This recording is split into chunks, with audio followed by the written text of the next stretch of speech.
오늘 우리에게 주신 하나님 말씀은 마태복음 2장 1절에서 12절까지 말씀입니다. 마태복음 2장 1절부터 12절까지 말씀 봉독하겠습니다. 헤롯 왕 때에 예수께서 유대 베들레헴에서 나심에 동방으로부터 박사들이 예루살렘에 이르러 말하되 유대인의 왕으로 나시니가 어디 계시냐? 우리가 동방에서 그의 별을 보고 그에게 경배하러 왔노라 하니 헤롯 왕과 온 예루살렘이 듣고 소동한지라. 왕이 모든 대제사장과 백성의 서기관들을 모아 그리스도가 어디서 나겠느냐 물으니 이르되 유대 베들레헴이오니 이는 선지자로 이렇게 기록된 바 또 유대 땅 베들레헴아 너는 유대 고을 중에서 가장 작지 아니하도다. 내게서 한 다스리는 자가 나와서 내 백성 이스라엘의 목자가 되리라 하였음이니이다. 이에 헤롯이 가만히 박사들을 불러 별이 나타난 때를 자세히 묻고 베들레헴으로 보내며 이르되 가서 아기에 대하여 자세히 알아보고 찾거든 내게 고하여 나도 가서 그에게 경배하게 하라. 박사들이 왕의 말을 듣고 갈새 동방에서 보던 그 별이 문득 앞서 인도하여 가다가 아기 있는 곳 위에 머물러 서 있는지라. 그들이 별을 보고 매우 크게 기뻐하더라. 집에 들어가 아기와 그의 어머니 마리아가 함께 있는 것을 보고 엎드려 아기께 경배하고 보배압을 열어 황금과 유향과 몰약을 예물로 드리니라. 그들은 꿈에 헤롯에게로 돌아가지 말라 지시하심을 받아 다른 길로 고국에 돌아가니라. 아멘. 동방에서 박사들이 왔다 이렇게 성경이 기록되어 있습니다. 동쪽의 페르시아 지역에서 오신 분들이죠.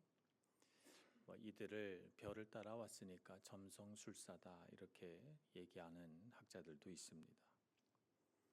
당시 세계에는 이런 사람들을 점을 치는 사람이라 이렇게 보지 않고 천문학이나 과학이나 이런 것에 해박한 사람들, 또 동시에 당시에는 어떤 영적인 것과 실제적인 것이 구별되지 않던 고대였기 때문에 이들은 또 영적인 면에서도 지식이 깊으신 분들이다 이렇게 볼 수 있습니다. 그래서 그런 사람들을 이제 박사라고 이렇게 일컬었기 때문에 동방 박사라고 우리가 부릅니다. 먼 길을 여행해서 예루살렘에 도착했죠. 그들이 이 먼 길을 온 까닭은 유대인의 왕으로 태어난 사람이 있다 하는 하나님의 계시를 받고 그 땅에 온 것입니다. 왕으로 태어나셨다고 생각하니까 그들은 당연히 왕궁을 찾아갔습니다. 그런데 왕궁에는 아기가 태어난 적이 없는 거죠. 그래서 유대인의 왕으로 태어난 이가 분명히 있는데 왕궁에서는 안 태어났으니까 난리가 났습니다. 온 궁중이 소동하고 난리가 난 중에 대제사장과 서기관들을 불러 그 태어나실 왕이 어디서 태어날 거냐 구약의 예언들을 다 조사해서 베들레헴이다 라고 하는 결론을 얻고 동방박사들이 다시 출발하기 시작합니다. 마태복음은 이 2장을 통해서 오실 그리스도 예수님은 유대인의 왕으로 나시니다 이렇게 정확하게 우리에게 말씀하시면서 시작을 하고 동시에 또 마태복음 마지막 장에 가서 예수님이 죽으실 때 예수님의 머리 위에 쓰여진 죄패의 이름이 유대인의 왕이라고 쓰여져 있다라고 기록해 놓고 있으니까 마태복음은 예수님을 유대인의 왕으로 시작해서 유대인의 왕으로 설명을 마치는 그런 책이다 이렇게 볼 수도 있겠습니다. 자, 그렇다면 예수님은 왜 왕이신가? 동방박사들은 예수님이 왕으로 태어나셨다고 생각해서 예수님께 선물을 드립니다. 하지만 예수님은 왕이 되신 적이 없죠. 실제로 예수님은 사람들에게 인정받지도 못하셨습니다.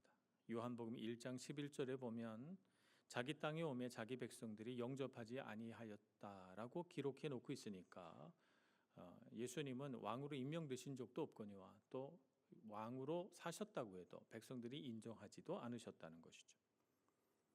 백성들은 어떤 태도로 예수님 앞에 보여졌는가? 예수님이 수많은 기적을 행하시는 것을 보고도 예수님에게 증거를 내놓으라고 한다던가 또 율법을 왜 지키지 않느냐고 예수님을 붙잡고 따진다던가 또 예수님이 자신이 원하는 것을 주면 따르다가 자신이 원하지 않은 것을 주면 자신이 원하는 대로 해주지 않으면 금세 돌아서는 이러한 태도를 보여주었습니다. 그뿐만 아니라 예수님은 세상의 왕으로부터도 위협을 받고 또 유대인의 왕이라는 죄목으로 고발을 당해서 십자가에 못 박히도록 넘겨지셨죠. 예수님은 왕국을 세운 적도 없고 왕 위에 오르신 일도 없으셨는데 아이러니하게도 예수님은 왕이라서 죽임을 당합니다. 대제사장과 바리새인들은 예수님을 왕으로 인정하지도 않았으면서 죽일 때는 예수님을 유대인의 왕이라는 죄목으로 넘겨 죽임을 당하게 합니다. 왜 그랬을까요? 예수님을 믿고 따르는 사람들 때문에 대제사장과 서기관, 바리새인들 등 종교 지도자들이 가지고 있었던 영향력, 백성들을 향한 영향력이 축소되고 있다고 보았기 때문입니다. 이 땅을 다윗의 시대와 같이 하나님의 나라로 회복시킬 것이다 라고 하는 소망을 가진 사람들이 예수님이 그리스도라고 믿고 그 주변에 모여들었기 때문에 그 무리가 커지고 점점 더 커지는 것에 그들이 위협을 느꼈기 때문입니다. 예수님을 다윗의 자손 그리스도로 인정하는 사람에게 그리스도가 아니라는 사실을 보여주고 그들이 가진 영향력을 축소해서 자신들이 실제적인 영향력을 가지려면 예수님을 왕이라고 몰아서 죽이는 수밖에 없었던 것입니다. 그런데 이렇게 사람들에게 실망을 주기 위해서 보란듯이 써붙인 유대인의 왕이라고 하는 죄패는 역설적으로 그분이 참으로 왕이시구나라고 하는 증거로 믿는 자들의 가슴에 남게 됩니다. 예수님은 십자가에서 우리 모든 죄인들의 죄를 짊어지고 죽으셨고 사흘 만에 다시 살아나심으로 스스로 죽음을 이기신 영원한 왕이시라는 사실을 우리에게 나타내 보여주셨습니다.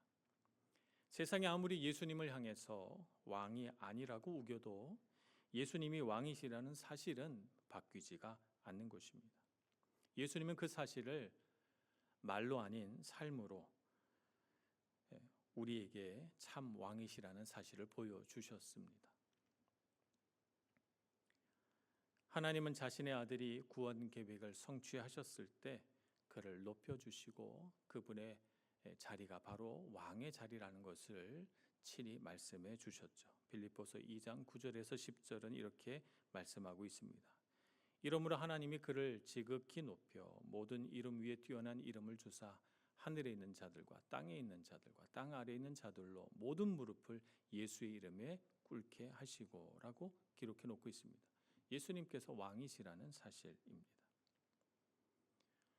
우리는 오늘날 이 땅을 살아가면서 예수님이 참으로 왕이시며 지금도 하나님 나라의 왕으로 군림하고 계시며 우리를 이 세상의 방법이 아닌 하나님 나라 방법으로 다스리시고 우리를 회복시켜 주고 계심을 믿습니다. 왕이신 주님을 마음에 모시고 그 왕 되신 주님을 믿고 따르는 우리 모두가 되기를 간절히 소원합니다. 동방박사들이 이렇게 왕이신 예수님을 찾아서 그 앞에 엎드려 선물을 드립니다. 그 먼 곳에서부터 귀하고 귀한 선물 한 가지씩을 준비했습니다. 이 동방박사 한 사람씩 준비한 선물은 황금과 유향과 모략입니다. 동방박사들이 드린 선물이 예수님이 앞으로 어떤 일을 하시고 어떤 분이신가 하는 것을 잘 드러내 줍니다. 황금이라고 하는 것은 당시 세계에서 가장 귀하고 귀한 것입니다. 그래서 황금은 왕의 상징이죠. 황금은 왕궁에 가야 볼 수 있습니다. 금으로 치장한 그릇과 건물들을 볼 수가 있죠. 그래서 금은 왕의 상징입니다. 그래서 황금을 드림으로써 왕이신 예수님께서 이 나라에 건설하실 나라가 얼마나 위대하고 아름다운가 하는 것을 그 금으로 보여주고 있는 것입니다. 유향은 당시 고대에서는 향수로 쓰이고 있던 것입니다. 근데 가장 귀한 향수이기 때문에 이 향수는 하나님 앞에 예배 드릴 때도 씁니다. 예수님의 신성과 그 위엄을 알려주기 위한 예물로서 이 유향만큼 좋은 것이 없었을 것입니다. 하나님을 경배할 때 이 유향을 써서 그 향기가 퍼져나가게 하듯이 예수님 앞에 유향을 드림으로써 그분이 바로 경배받으실 참 하나님의 아들이시고 그분 안에 신성이 간직되어 있음을 이 예물로 보여주고 있는 것입니다. 모략은 약으로 사용되기도 하고 향로로서 장례용품으로 쓰이기도 합니다.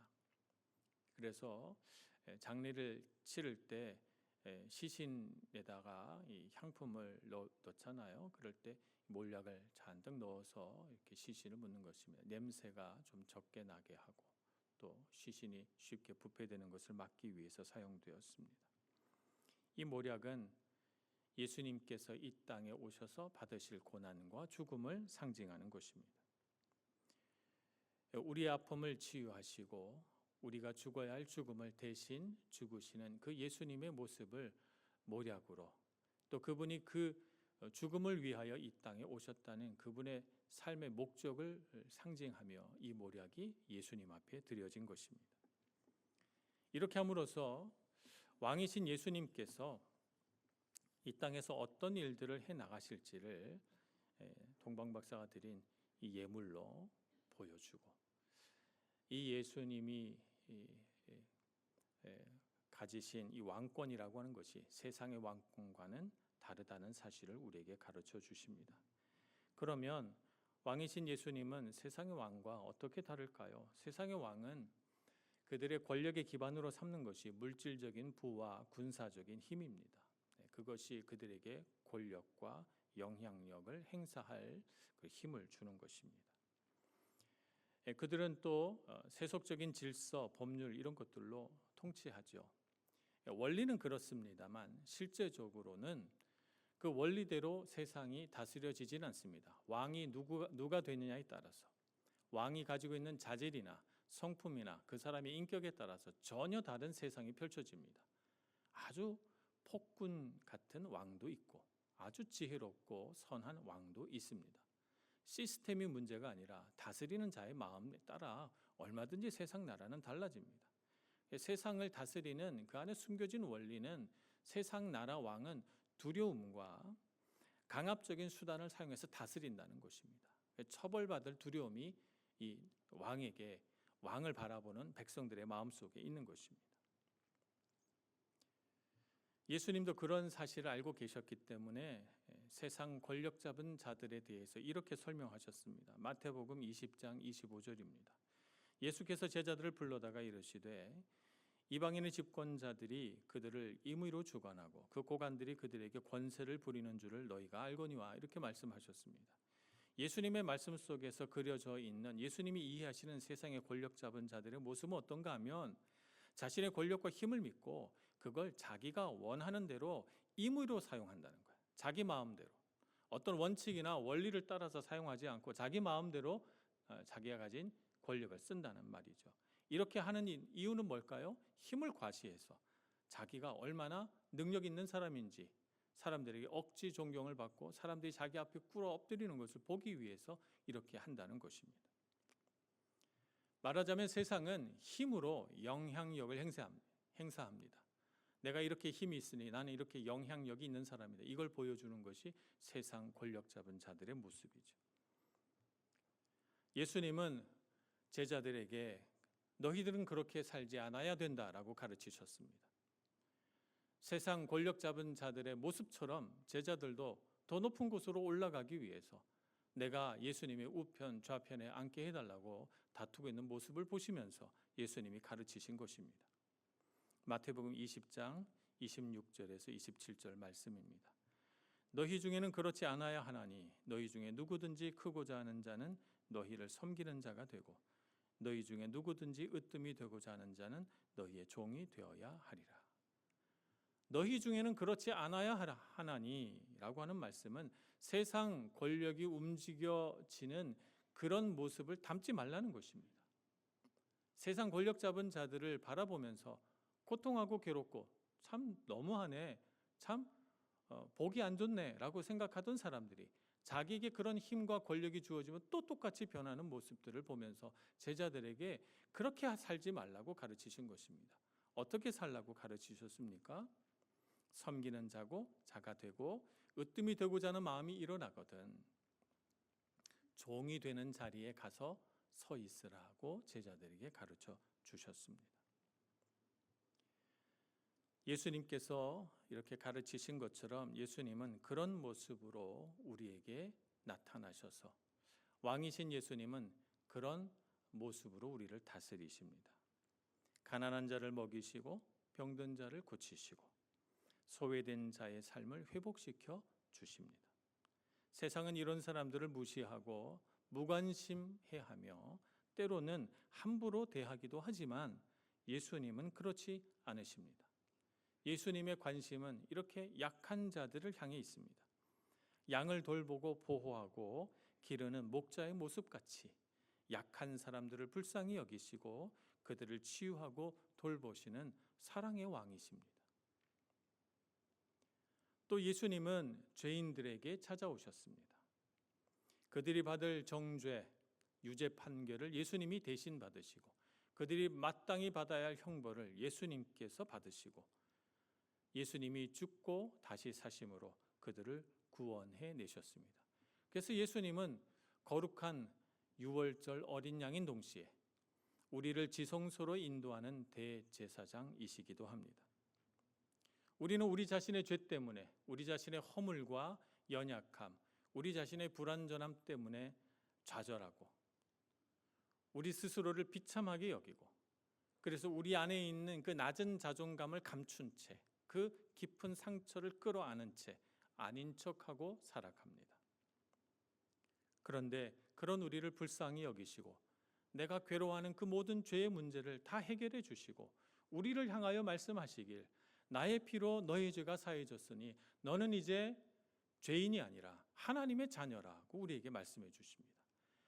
우리 안에 있는 그 비참한 낮은 자존감을 깨트려 버리시고 우리에게 하나님의 자녀라는 높은 자긍심을 심어 주신 것입니다. 예수님은 제자들의 발을 씻어 주십니다.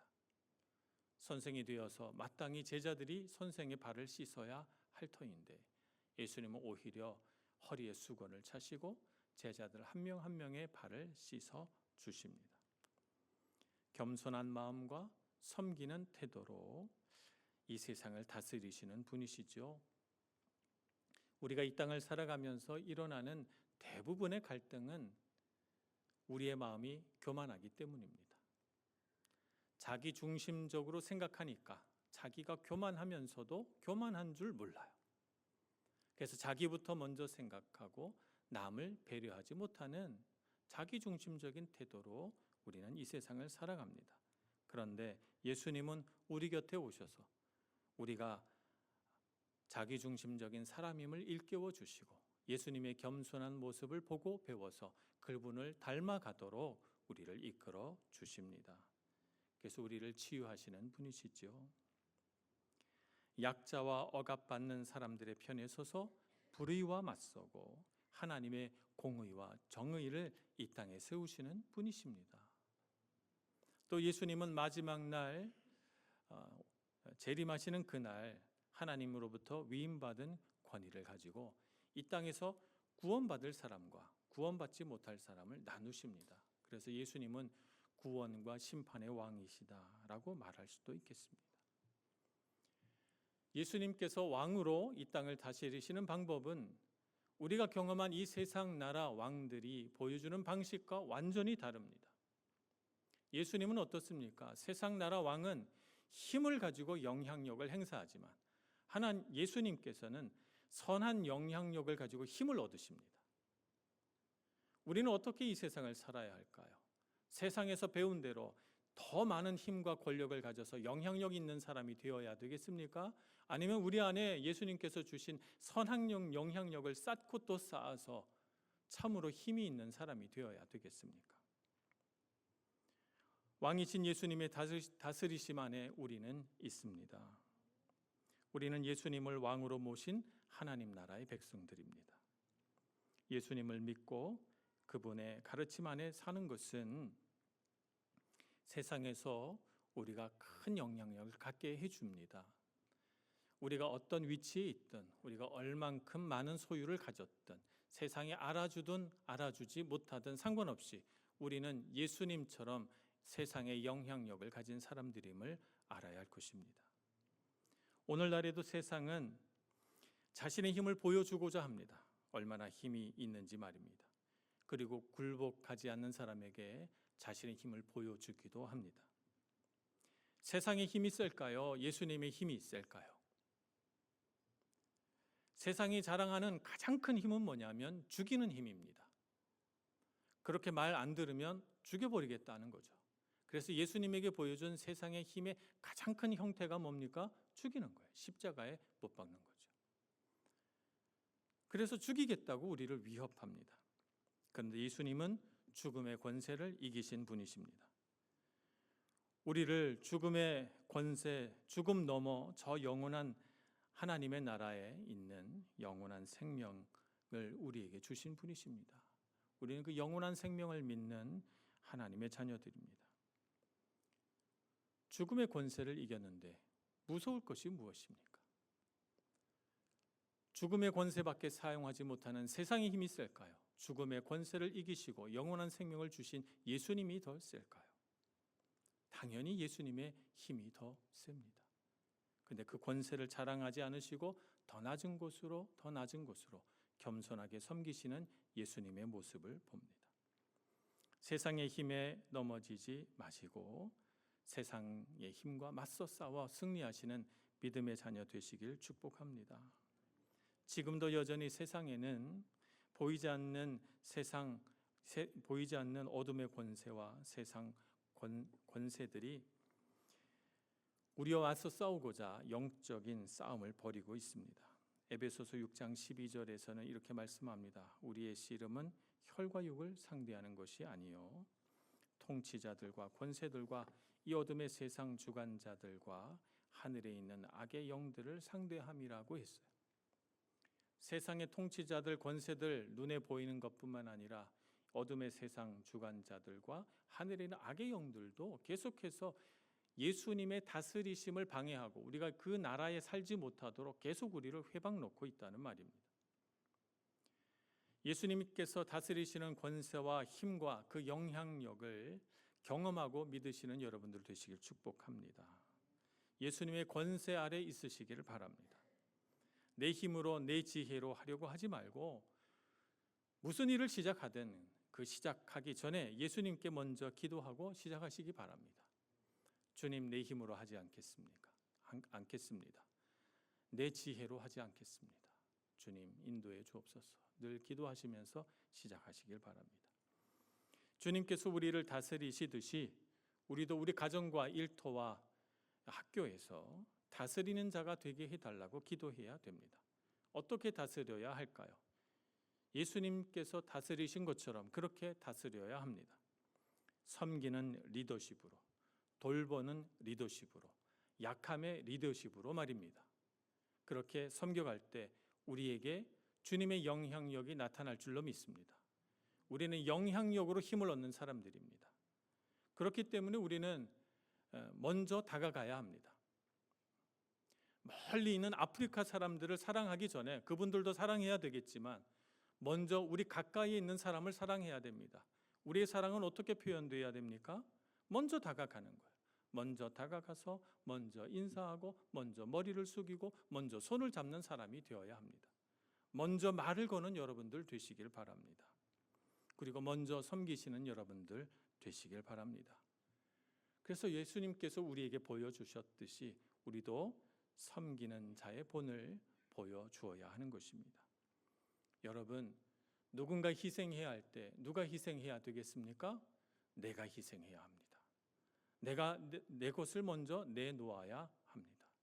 이것이 바로 선한 영향력이 되어서 먼저 내놓는 사람의 손을 통해서, 먼저 섬기는 자의 손길을 통해서, 먼저 말을 걸고 먼저 손을 내미는 자의 손을 통해서 하나님의 나라가 세워지는 줄로 믿습니다. 그런 하나님의 나라를 세우시기 위하여 주님께서 오셨고 주님께서 죽으셨습니다. 오늘 거룩한 성탄절 아침 그 예수님의 가르침을 가슴에 깊이 깊이 새기고 하나님 나라 이루어 가시는 여러분 모두가 되시길 간절히 축원합니다. 기도하겠습니다. 자비하신 하나님, 주님의 능력과 그 은혜 아래 우리가 있음을 믿습니다. 세상은 세상의 방식으로 우리를 가르치고 때로는 위협하고 때로는 우리를 시험 들게 하여 넘어지게 하지만 주님은 한 번도 우리를 실망시키지 않으시고 우리의 손을 잡으시며 인격적인 방법으로 인도하시는 우리의 참 왕이심을 믿습니다. 주님께서 우리에게 보여주신 것처럼 우리도 세상에 선한 영향력을 행사하며 살게 해 주옵소서. 예수님의 이름으로 기도합니다.